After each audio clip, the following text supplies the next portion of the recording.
Hello, and welcome to What on Earth, the podcast of the Environmental Investigation Agency, or EIA. I'm Paul Newman, EIA's Senior Press and Communications Officer, and today we're going to be taking a look at the impact of the international trade in plastic waste. Just to give some idea of the scale of the problem, our latest report, The Truth Behind Trash, reveals that humans have, to date, produced a staggering 10 billion tonnes of plastic, much of which is polluting the natural environment and is likely to continue to do so for hundreds if not thousands of years. Joining me are ocean campaigners Tom Gamage and Lauren Weir to talk about the problems of the plastic waste trade and why EIA believes the world urgently needs an international treaty to tackle plastic pollution. Tom, Lauren, welcome both, and thanks for taking the time to share your thoughts with us. Pleasure to be here, Paul. Yes, thanks, Paul. To start us off, perhaps you could give us a bird's eye snapshot of this trade, what it is and why it even happens in the first place. So the trade in plastic waste is exactly how it sounds. You know, it's countries, which are generally the higher income, higher consuming countries, exporting their waste, plastic waste, to other countries, which are normally sort of lower or middle income. But to really understand the nature of this trade and what it's about, we have to sort of look a little bit further back in time to see how plastic as a material has been produced and used, and sort of how this has evolved through time. You know, so the first synthetic plastic bakelite was created in 1907, but I mean, originally plastics occupied a very limited market niche. Up until around the 1950s, plastics were precious commodities, as was the case with silk or glass or ivory.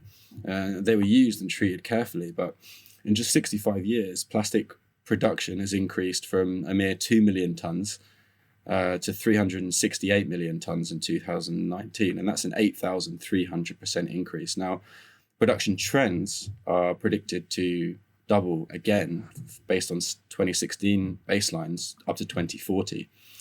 And it's precisely this production and consumption pattern that's fueled this relentless convenience lifestyle that produces the enormous and unnecessary quantities of waste. So when we look at the international trade in plastic waste, really it's just a secondary symptom of this wider problem, which is high income, high consuming countries are producing far more plastic waste than they know what to do with. And so in reality, the waste management infrastructure in these high income, high exporting countries in particular has become structurally dependent on offshoring waste overseas. And in doing so, avoids the direct social and environmental impacts of their plastic problem. So, who are the most prolific exporters of plastic waste, and where's it actually headed to? Where's it going? So, plastic waste trade records began in 1988. Reliable data on plastic waste exports only really began in 92. And what we found is that more than 250 million tonnes of plastic waste has been legally traded around the world since then. The biggest exporters, like Tom said, are high-income, high-consuming countries, with the United States of America, Japan, Germany, and the United Kingdom being the largest over the last 30 years, we'd say. In 2020, the 10 largest exporters were Germany, Japan, the USA, UK, Netherlands, France, Belgium, Italy, Mexico, and Slovenia, who together exported 4,668,103 tonnes of plastic in 1 year. Since the 1990s, the global trade has relied really heavily on a single importer, that's China. They received up to 72% of the world's plastic during this 30-year time period. In 2018, China banned the importation of most plastics. This is known as the National Sword Policy. We have noticed a slight decrease in exports since then, but the trade is still very significant. And since this ban, major exporting countries have been scrambling to find new destinations for their waste. In 2020, the largest importers were Malaysia, Turkey, Vietnam, the US, China, but that's also including Hong Kong, Indonesia, as well as a number of other countries in the Asian continent, like Taiwan, Thailand, and the Republic of Korea. Yeah, thanks, Lauren. And also that trend sort of carried over into 2020, where Germany, Japan, and the US sort of continued to lead that global plastic waste export market, which is closely followed, like you say, by the UK, a number of European countries, and Mexico. And certainly the worst culprit in terms of exports to non-OECD. OECD is the Organization for Economic Cooperation and Development, which is 38 states, countries, which are generally have a high human development index and are generally considered to be economically developed. The worst culprit sending to countries which are not on that list, so generally the lower to middle income countries that have less waste management infrastructure, less enforcement capacity, is Japan, who in 2020 sent 92% of their exports to non-OECD countries. Oh, that's a hell of a lot of plastic to be moving around the world at any time. What are the It key is. impacts of this trade on the environment? Well, I suppose the precise contribution of the plastic waste trade business to global plastic pollution is kind of unknown. But it's clearly significant based on the discrepancies between the sheer scale of the plastic waste trade and the ability for importing countries to deal with the waste responsibly. And this is quite obvious when we look at installed recycling capacity versus domestic waste generation and imports. So if we look at Malaysia, for example, it has an installed recycling capacity of just over 515,000 tonnes per year. But now it imports, on average, 835,000 tonnes of plastic waste each year. And that doesn't even take into consideration an estimated 2.4 million tonnes that are produced domestically. So we can see these enormous discrepancies between what can be responsibly managed and how much is actually produced and imported. And we can also tell that by looking at the waste of plastic waste mismanagement, which is the rate at which plastic is treated non-formally, I guess, either in the open environment or openly burnt. And these high importing countries have some of the highest mismanagement rates in the country. But I suppose the impacts themselves can broadly be sort of categorized into three main groups. The first is the environmental impact. The second is the social and the human impact, and the final is the sort of economic impact. So if we start off with the environmental impacts, I mean, we've got land and water quality degradation, we've got toxic chemicals from informal dump sites leaching into the environment, which then we now know can infiltrate the human food chain. We could also talk about air pollution, biodiversity loss of livelihoods. And then when we talk about the social impacts, we've got exposure to toxic chemicals, like I say, food chain contamination. It's also a maritime safety issue because injury and even death can be caused from maritime workers through blocked intakes and entangled propellers and collision with larger debris items. It worsens natural disasters, flash floods, hurricanes, tsunamis, and communities which have poor waste management, spreads waterborne diseases. And when we move on to the economic impacts, it's not only the loss of livelihoods, the contamination of soil, the contamination of coastal ecosystems in countries which are dominated in some respects by primary industry. We also have corruption, tax, and money laundering, because the trade in plastic waste is characterized by a complete lack of accountability and a complete lack of transparency, which is increasingly linked, as Interpol have identified, to organized crime and trafficking networks. So the illegal trade is associated with other forms of crime and sort of serves to further destabilize importing countries. So you're talking there about the issue with poor regulation and very little control. How exactly is the global trade currently regulated, or rather, maybe how is it supposed to be regulated? I can touch upon that if you want, Paul. Just Please. quickly going back to Tom's point, I think he put it very succinctly, but what this is a very serious environmental justice issue that's gaining a lot more traction, and it's a form of waste colonialism, and it's something that we have seen happening for a number of years with other kinds of wastes. And that brings us quite nicely to how plastic waste is currently regulated. So at the global level, it's regulated by the Basel Convention, which controls the transboundary movements of hazardous wastes and their disposal. So there are 188 parties to the convention. So these are countries that are signatory to it. It was adopted in 1989, and this was followed by public outcry after the discovery in the 1980s in Africa and other parts of the world where there were toxic waste deposits that had been imported from abroad. And this all coincided with an increase in environmental awareness and the subsequent creation of environmental regulations in certain parts of the world, like the UK and Europe, in the 70s and 80s, which led to increasing public resistance to the disposal of hazardous wastes. Essentially, this is known as NIMBY syndrome, not in my backyard syndrome, where there was an escalation of disposal costs because folk didn't want it occurring next to them. And what this resulted in was, in some operators looking for cheaper or less regulated disposal options for hazardous waste in other parts of the world. So as a consequence to that, the convention was created and it entered into force in 1992. Since then, there have been a number of developments and milestones, including the convention now looking at other waste streams and waste management for recovery, which is known as recycling and reprocessing and not just disposal. So the most recent and topical changes being the very recent adoption of the plastic waste amendments.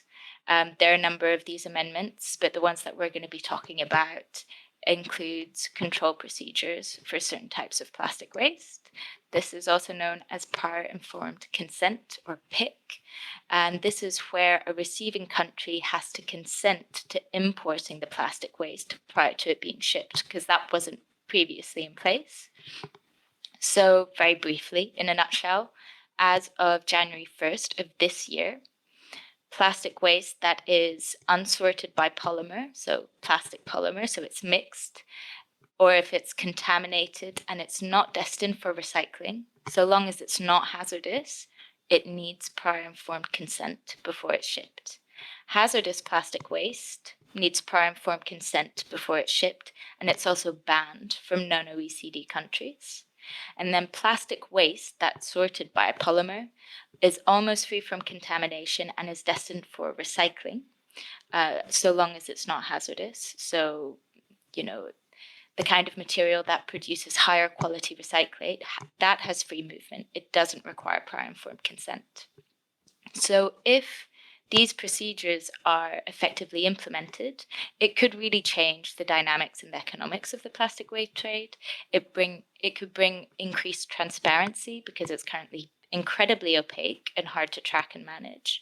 And it's placing increased control in the hands of importing countries where it wasn't previously. And just very briefly, in addition to this, there are a number of other regional and national regulations managing trade as well. At the regional level, you have the EU waste shipment regulation, for instance, which is currently in the process of being revised.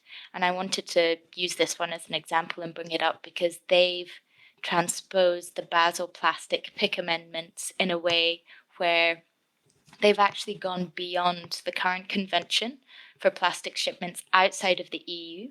So they've banned any unsorted mixed plastic waste being sent to non-OECD countries, but at the same time, they've not fully transposed it internally.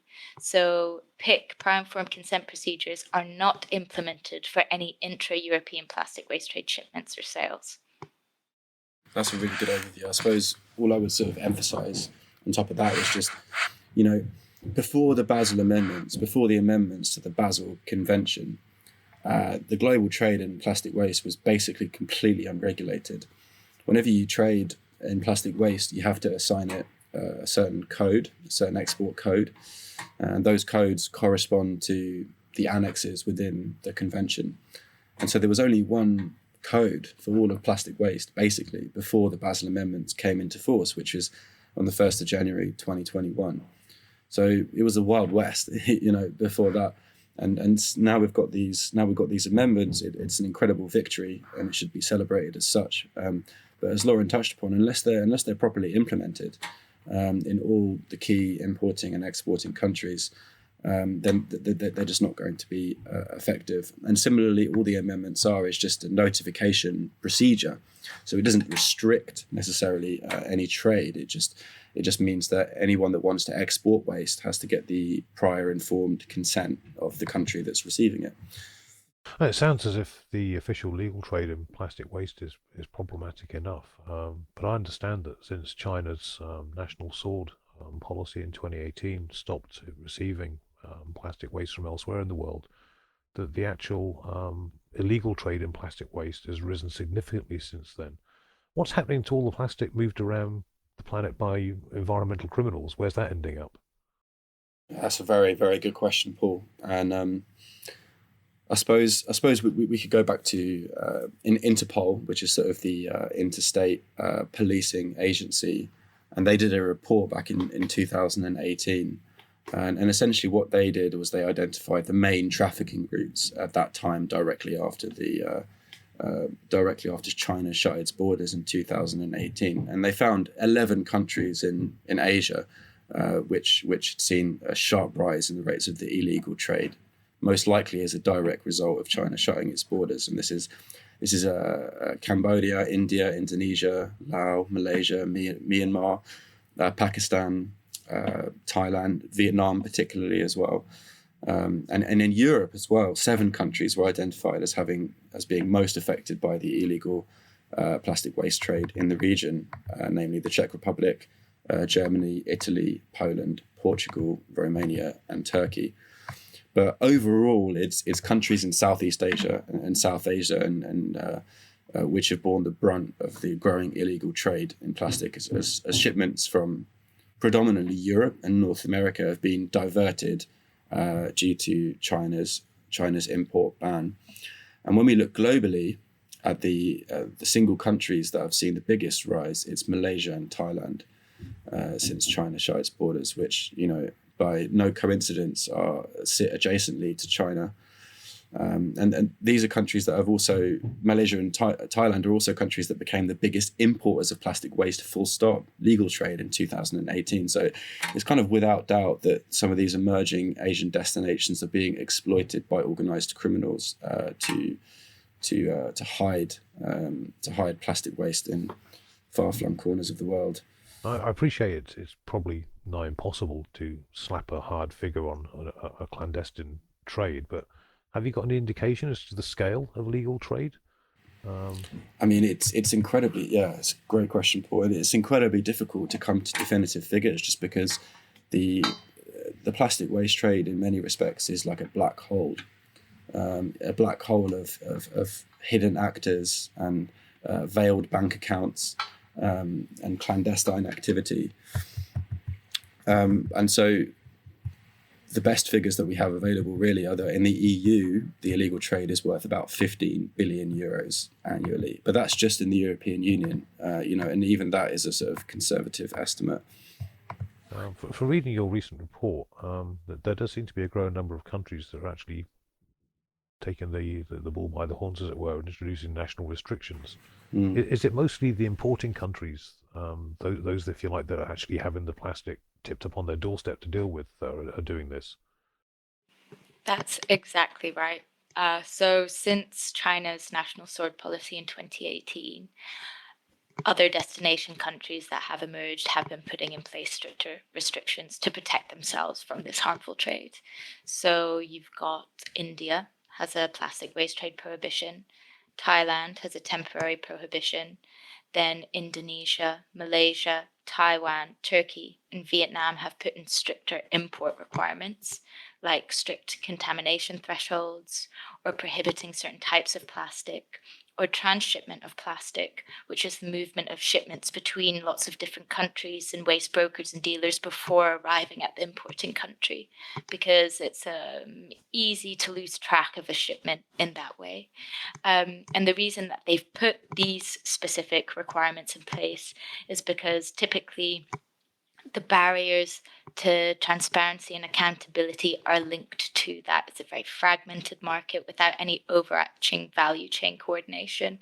So the lower the value or the obligations associated with the plastic waste stream, so if it's less likely it's less likely to be closely managed. So lower grade, less valuable plastic waste that's highly contaminated or mixed tends to be exported, but also tends to have lower value, and profits could be made from it. So it contributes to a higher level of mismanagement because there's less to gain from it.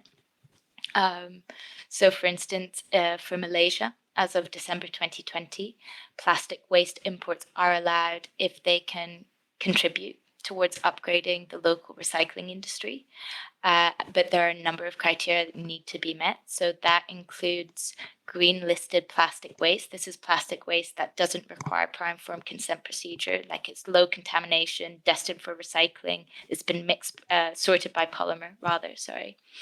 The waste needs to be separated and sorted. There can't be any contamination that exceeds 5% by weight of the plastic that's being shipped. And 95% of the amount of importing plastic waste is recyclable by weight. And not only that, the exporter must be approved in writing by the Department of National Solid Waste Management before it's supplied and it's sent over. But what's very interesting is that major exporting countries are typically lagging behind and are not responsibly managing their waste shipments and their impacts, despite it being their waste in the first place, and despite it being their waste that they're unable to manage in the first place. So it's a fairly age-old situation where the person or the individual or the country creating the problem is the last one to want to tackle it. It just wants to outsource the problem to somewhere else, I guess, and then not have to deal with it. Exactly. And we're seeing some somewhat troubling developments where there's a little action that's occurring, but it's not really addressing the problem in full.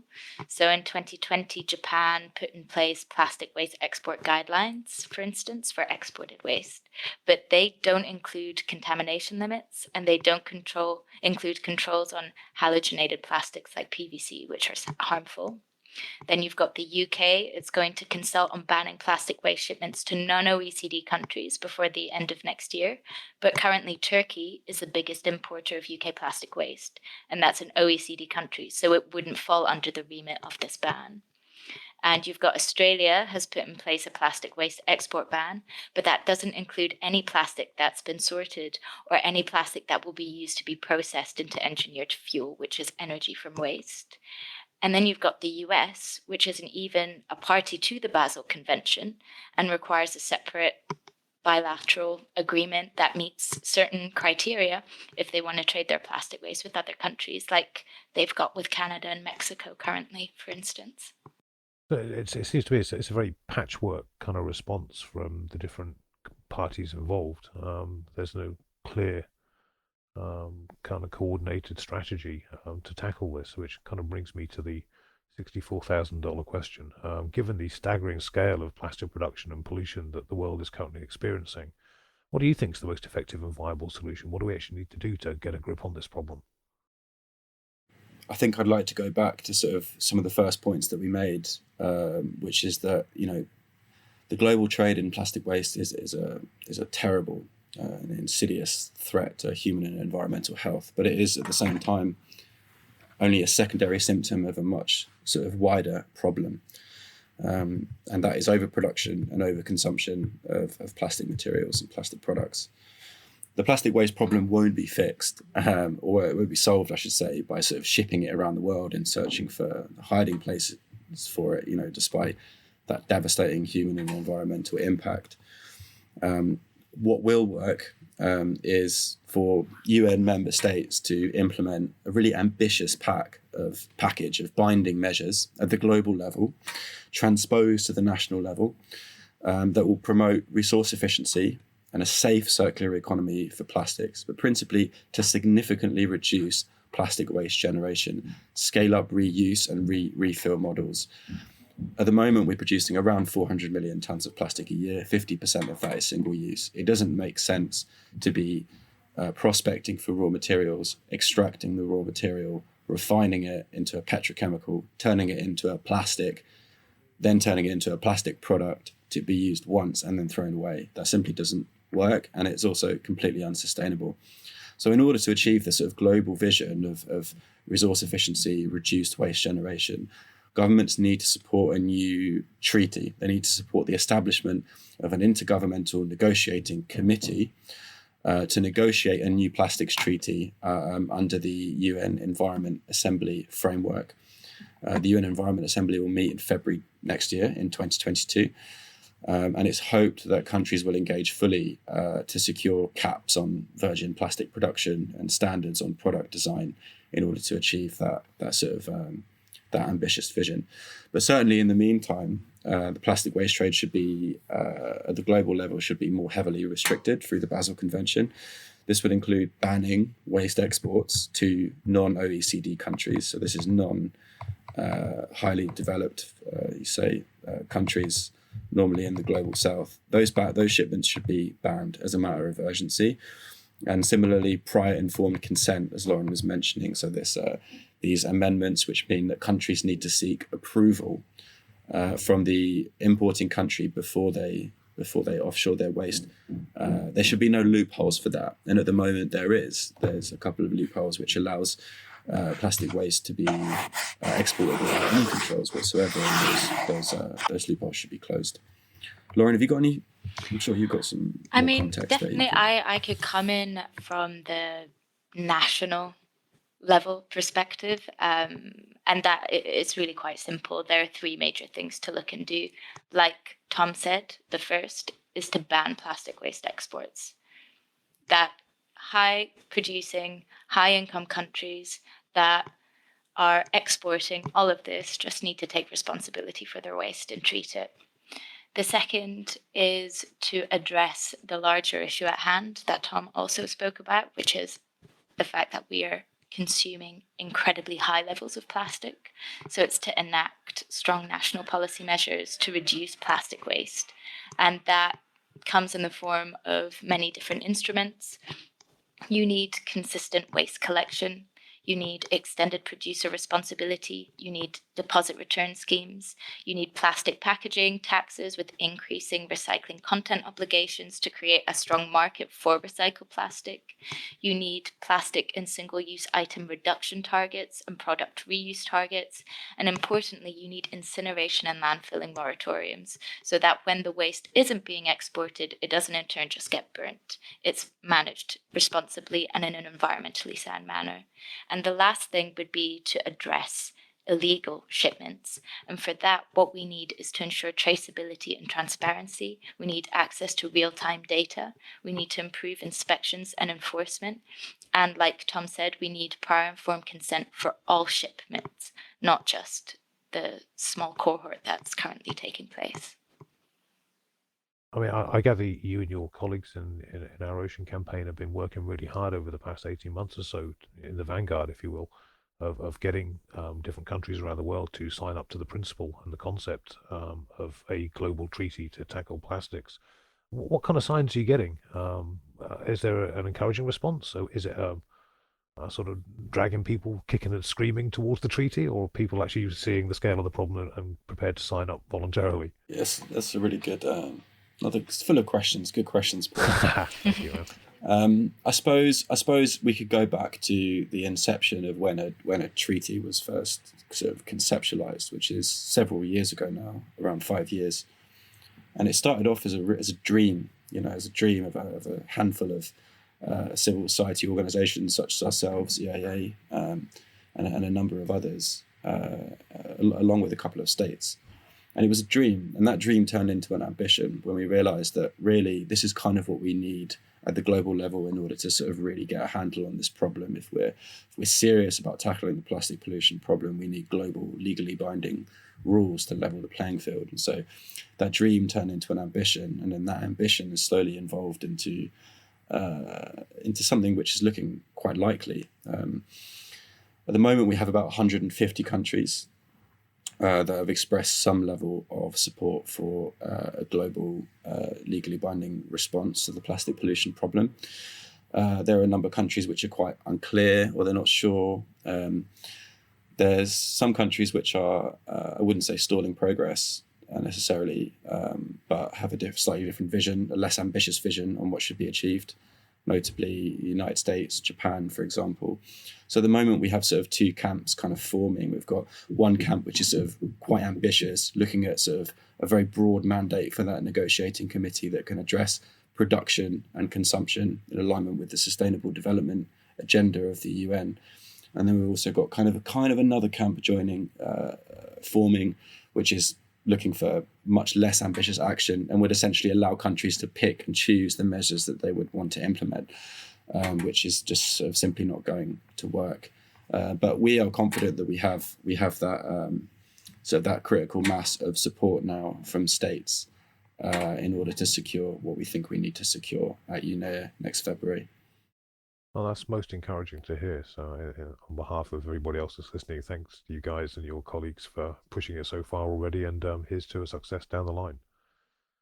Tom, Lauren, thank you very much for joining us today. It's been a pleasure chatting to you. Yeah, it's been a pleasure. Thanks, Paul. Yeah, it's been wonderful. Thanks, Paul. If you've enjoyed listening to this podcast, please watch this space for future episodes and check out our website at eia-international.org to find out more about our work. Thanks for joining us, and wherever you are, stay safe out there.